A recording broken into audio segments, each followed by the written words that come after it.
आप लोग seismic analysis करना सीखेंगे टॉल बिल्डिंग पे। तो चलिए पहले से सेव फाइल को ओपन कर लेते हैं।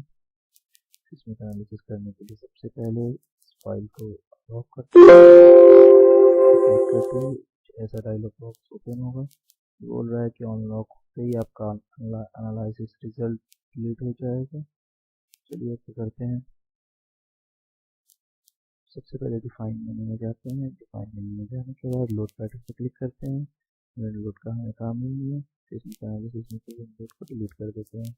विंडोज को डिलीट करने के बाद ऐड में इसका नाम साइस्मिक रखते हैं। यहाँ से टाइप साइस्मिक सेलेक्ट करते हैं। यहाँ से IS 1893/2002 रखते हैं। ऐड में लोड करते हैं। लोड करने के बाद साइस्मिक पे क्लिक करके मॉडिफाई लेटर लोड में जाएंगे। कुछ ऐसा डायलॉग बॉक्स ओपन होगा। तो डायरेक्शन सिर्फ एक्स एंड वाई रखना है। X direction plus eccentricity, Y direction plus eccentricity नहीं रखना है यहाँ पर। तो सारे बॉक्सेस को चेक कर लेंगे। साइस्मिक जोन फैक्टर से बैंगलोर सिटी के लिए 0.1 है, 0.1 रखेंगे। साइट टाइप 3 तरह का होता है। साइट टाइप 1 हार्ड होता है, साइट टाइप 2 मीडियम के लिए होता है, साइट टाइप 3 सॉफ्ट सरफेस के लिए होता है। तो बैंगलोर सिटी के लिए हम कंसिडर कर रहे हैं साइट टाइप 2। के बाद इम्पोर्टेंस फैक्टर रेसिडेंशियल बिल्डिंग के लिए 1 होता है, पब्लिक बिल्डिंग के लिए 1.5 होता है। तो 1 रहने देते हैं। स्टोरी रेंज को आपने चेंज नहीं करना है। टाइम पीरियड आपको प्रोग्राम कैलकुलेटेड रखना है। रिस्पॉन्स रिडक्शन जो है ऑर्डिनरी आर से रेनफोर्स बिल्डिंग के लिए 3 होता है, 3 कर लेते हैं। उसके बाद इसको ओके कर लेना है।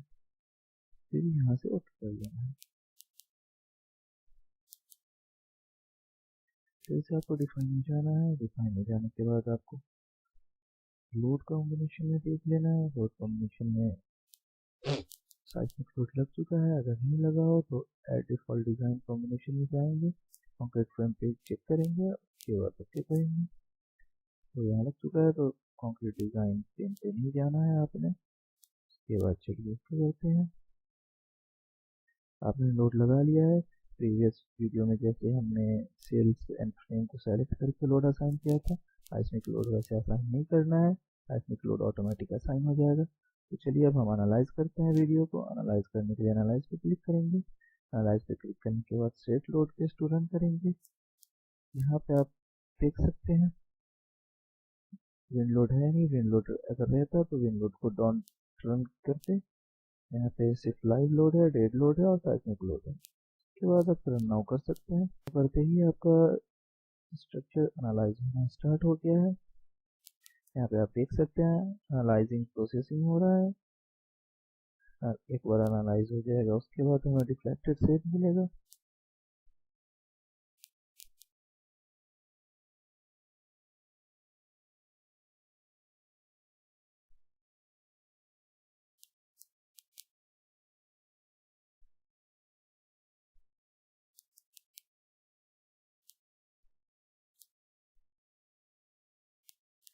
एनालाइज होने के बाद यहाँ पे रिफ्लेक्टेड सेट मिल गया है।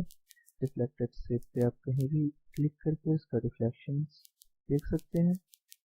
आपने और ज़्यादा डेटा चाहिए जैसे शियर फोर्स, बेंडिंग मोमेंट, और डिस्प्ले में जाएंगे। डिस्प्ले में जाने के बाद आप फोर्स स्ट्रेस डायग्राम पे जाएंगे। यहाँ से जाने के बाद आप सेल स्ट्रेस फोर्स पे क्लिक करेंगे। यहाँ एक डायलॉग बॉक्स ओपन होगा। अब आपको जो चाहिए वो मिल सकता है। आपको V23 चाहिए, V23 मिलेगा। V13 चाहिए, V13 मिलेगा। Vmax चाहिए, Vmax मिलेगा। M11 चाहिए, M11 मिलेगा। ऐसा आप सारा बेंडिंग मोमेंट, शियर फोर्स वगैरह यहाँ से देख सकते हैं। चलिए क्लोज करते हैं। एक बार स्ट्रक्चर एनालाइज हो गया। एनालाइजिंग पर हमें डिज़ाइन करना है। डिज़ाइन करने के लिए कॉन्क्रीट फ्रेम डिज़ाइन पे जाएंगे। सबसे पहले व्यू रिवाइज प्रेफरेंसेस में जाएंगे।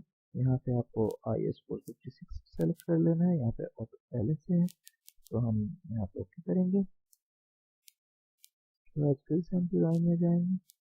आप डिज़ाइन में जाने के बाद कॉन्क्रीट फ्रेम डिज़ाइन पे आपको क्लिक करना है। कॉन्क्रीट फ्रेम डिज़ाइन पे आप क्लिक करने के बाद आप स्टार्ट डिज़ाइन चेक पे जाएंगे। स्टार्ट डिज़ाइन चेक करते ही आपका स्ट्रक्चर एनालाइज होना स्टार्ट हो जाएगा, सॉरी डिज़ाइन होना स्टार्ट हो जाएगा।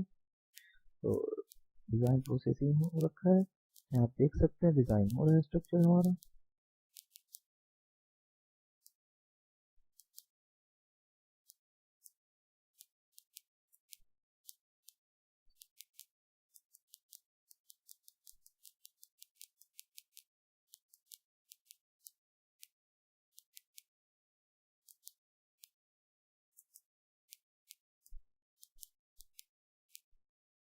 यहाँ पे डिज़ाइन होने के बाद आपको यहाँ पे बोल रहा है कि 9 मेंबर डिफर करके आया है, तो इसे फिर से रिकंस्ट्रक्ट करने के लिए आपको यहाँ पे यस करने बोल रहा है। यस करने के बाद ऑटोमेटिक सिस्टम एनालाइज करेगा, एनालाइज करते टाइम वो क्रॉस सेक्शन एडजस्ट करेगा ऑटो सेलेक्ट लिस्ट से। इसके बाद आपको डिज़ाइन करके फिर से रिजल्ट देगा। चलिए फिर से करते हैं। ओके करते ही स्ट्रक्चर एनालाइज होना स्टार्ट हो गया है। जैसे एनालिसिस पार्ट कंप्लीट होगा उसके बाद डिज़ाइन पार्ट स्टार्ट हो जाएगा ऑटोमेटिकली।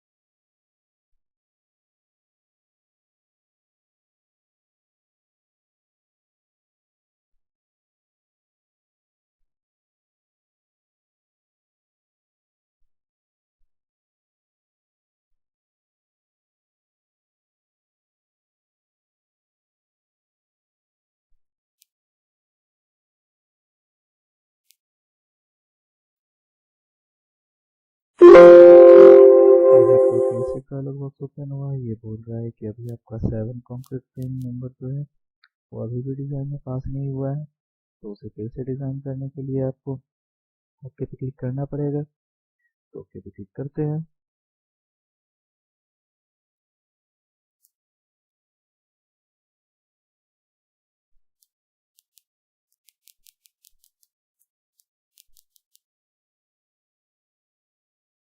जब तक आपका स्ट्रक्चर डिज़ाइन में पास नहीं हो जाए तब तक आपको ऐसे ही करना है। ऑटो सेलेक्ट से वो ऑटोमेटिक दूसरा स्ट्रक्चर सेलेक्ट कर लेगा, दूसरा क्रॉस सेक्शन सेलेक्ट करेगा।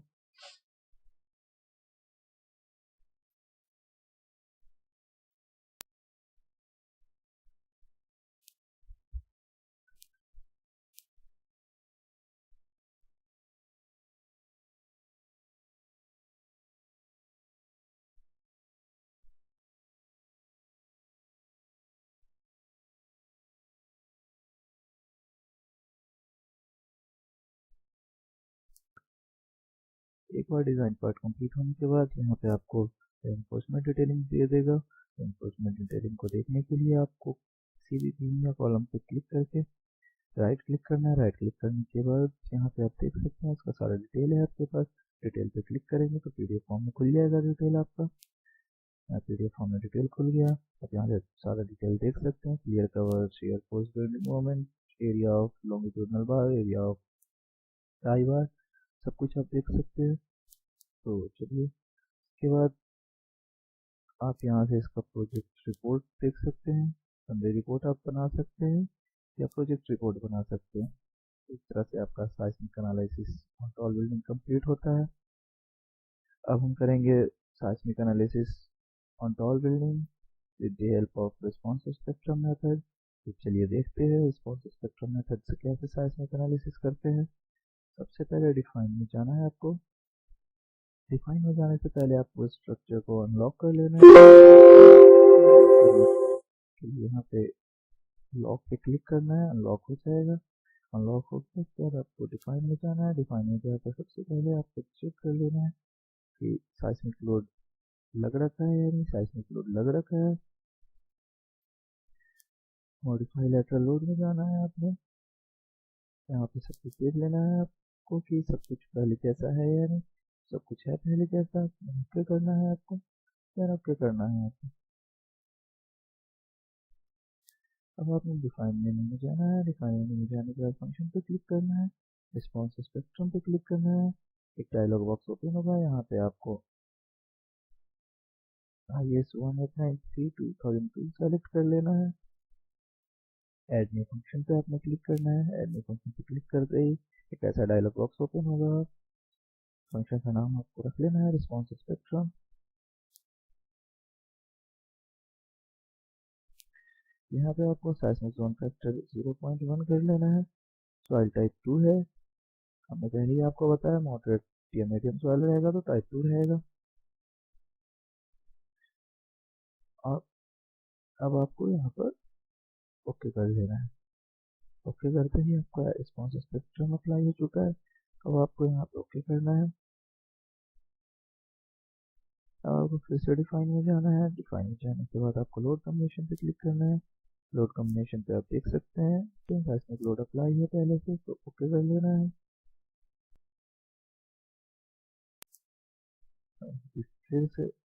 फिर आपको डिफाइन में जाना है। डिफाइन में जाने के बाद लोड केस पे क्लिक करना है। लोड केस पे क्लिक करने के बाद आप यहाँ पर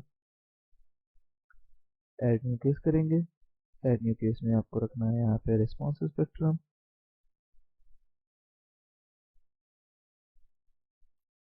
response spectrum load case type पे आपको रख लेना है रिस्पॉन्स स्पेक्ट्रम। लोड ऐड करना है आपने। एक्सीलरेशन यहाँ पे सेलेक्ट करके रखना है। फंक्शन आपको रखना है रिस्पॉन्स स्पेक्ट्रम। स्केल फैक्टर आपको रखना है 163.5। ये कैलकुलेट होता है फॉर्मूला से। फिर आपने ऐड न्यू फंक्शन पे क्लिक करना है। इसका नाम आपको U2 रख लेना है। डिफॉल्ट यूनिफॉर्म को हटाकर आपको रिस्पॉन्स स्पेक्ट्रम करना है। इसका भी स्केल फैक्टर आपने रखना है 163.5। इसके बाद आपने कहीं पे कुछ चेंज नहीं करना है, आपने सीधा ओके करना है। ओके करने के बाद यहाँ पे आपका रिस्पॉन्स स्पेक्ट्रम लग चुका है, तो यहाँ पे आपको इसे ओके कर लेना है।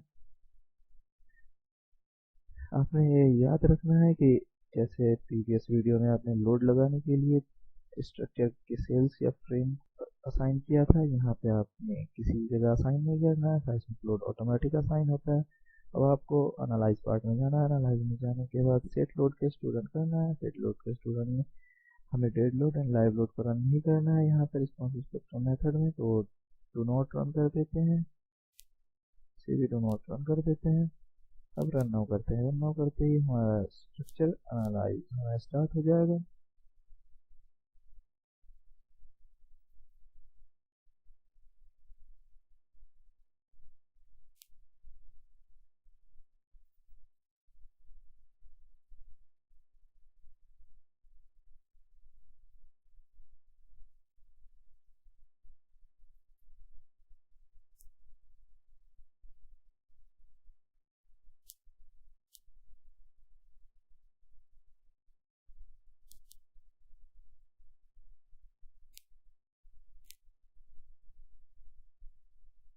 यहाँ पे ये हमें रिफ्लेक्टेड शेप दे रखा है। एनालाइज होने के बाद हम लोग किसी भी पॉइंट पे क्लिक करके रिफ्लेक्टेड शेप देख सकते हैं। इसी तरह हम लोग शेयर फोर्स बेंडिंग मोमेंट भी डिस्प्ले मेन्यू में जाकर फोर्स स्ट्रेस डायग्राम पे क्लिक करके देख सकते हैं।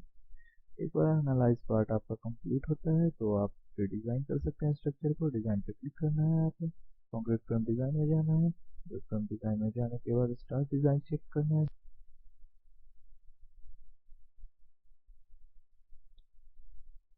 आपका स्ट्रक्चर डिज़ाइन स्टार्ट हो गया है।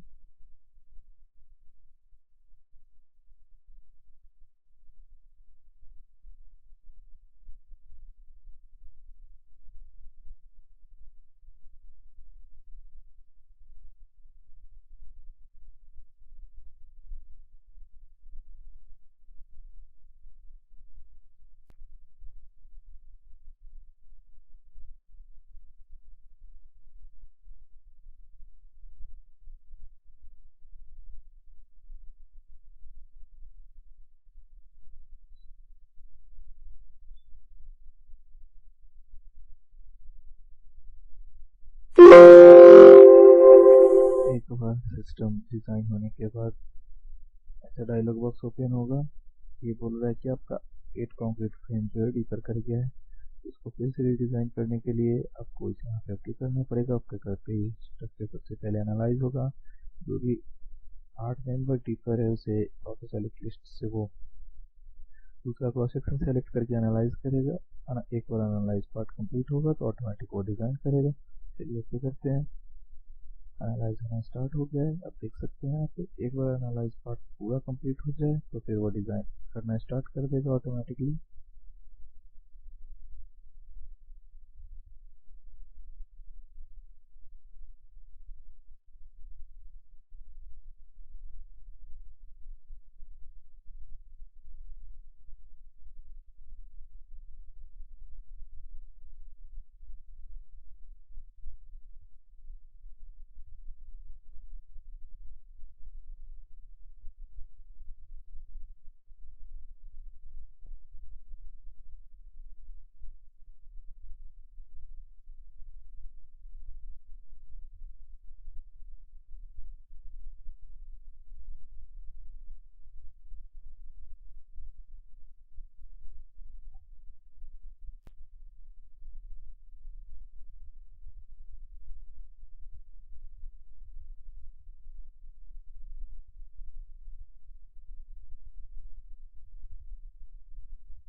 यहाँ पे आप देख सकते हैं स्ट्रक्चर आपका डिजाइन तैयार है।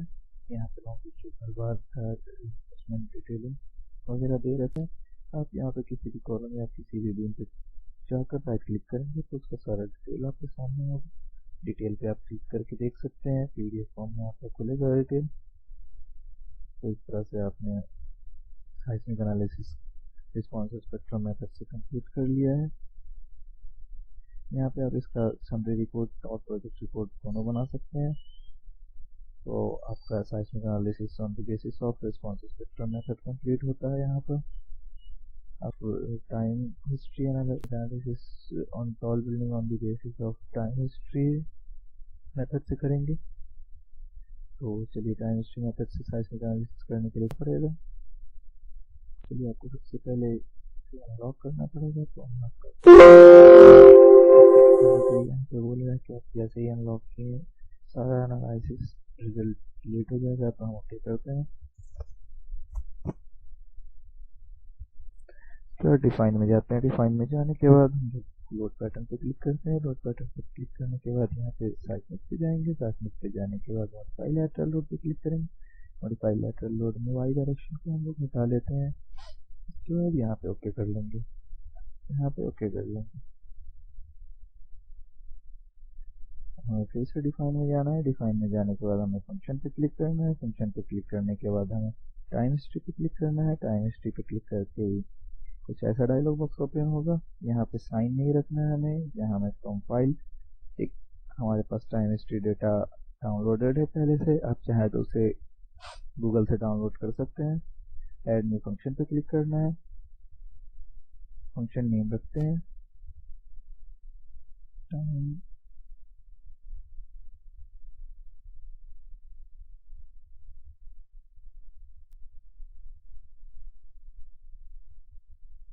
Time history.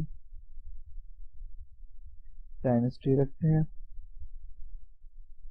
इसको 9 करते हैं।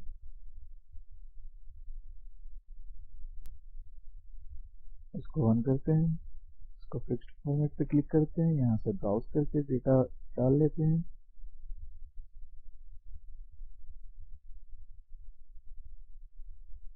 यहाँ पे एग्जाम्पल टाइम हिस्ट्री टुडे है। इस पर क्लिक करते हैं और यहाँ पे हमारा टाइम हिस्ट्री फंक्शन ग्राफ जो है बनके तैयार है। यहाँ पे फिर ओके कर लेना है हमें।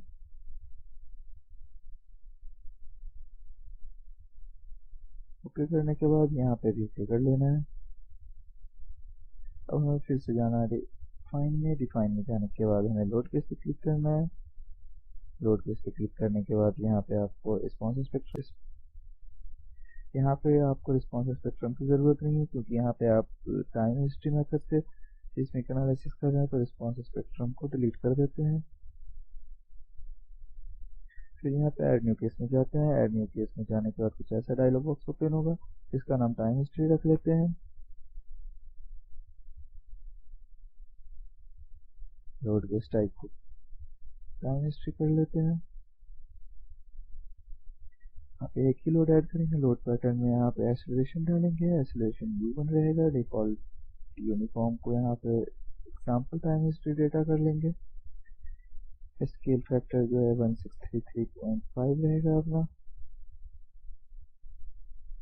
यहाँ पे ओके करना है आपने। अब आपने time history load case define कर लिया है, यहाँ पे ओके करना है। अब साइक्लिक लोड असाइन करने के लिए किसी भी सेल और फ्रेम को सेलेक्ट करके असाइन नहीं किया जाता है, साइक्लिक लोड ऑटोमेटिक असाइन रहता है। तो अब एनालाइज पार्ट पे जाएंगे। एनालाइज पे जाने के बाद सेट लोड केस पे जाएंगे। सेट लोड केस में टाइम हिस्ट्री रन रहेगा और साइक्लिक रन रहेगा। Dead load live load do not run कर लेंगे यहाँ पे। अब रन नाउ करते हैं। रन नाउ करते ही एनालाइज होना स्टार्ट हो जाएगा हमारा स्ट्रक्चर।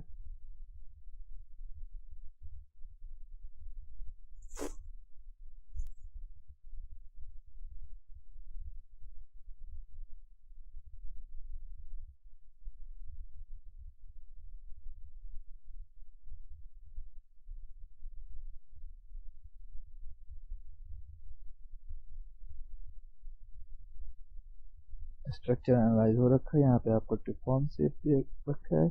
यहाँ पे कहीं पे भी जाकर इसका डिस्प्लेसमेंट चेक कर सकते हैं। इसी तरह आपको अगर शेयर फोर्स बेंडिंग मोमेंट चाहिए तो आप डिस्प्ले में जाएंगे। डिस्प्ले में जाने के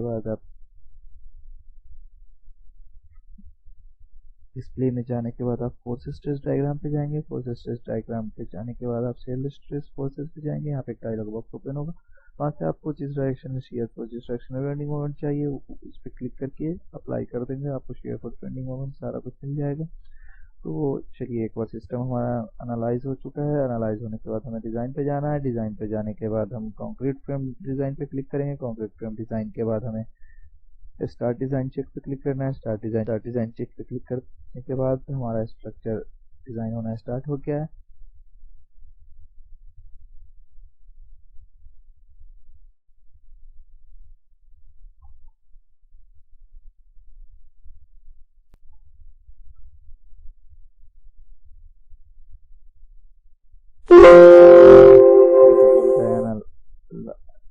यहाँ पे बोल रहा है एनालिसिस एंड डिज़ाइन में हमारा दो सेक्शन डिफर हो गया है।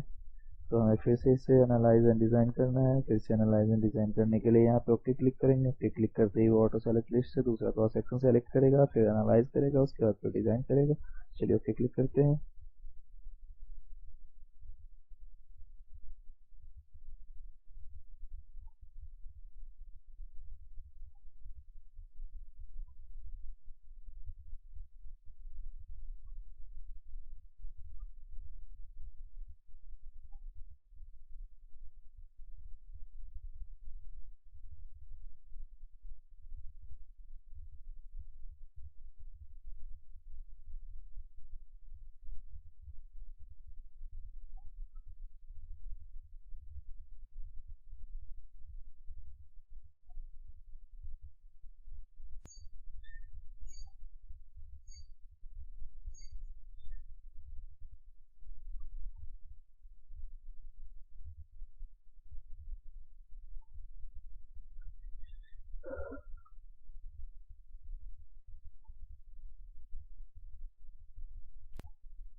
एक बार डिज़ाइन पार्ट कंप्लीट हो जाता है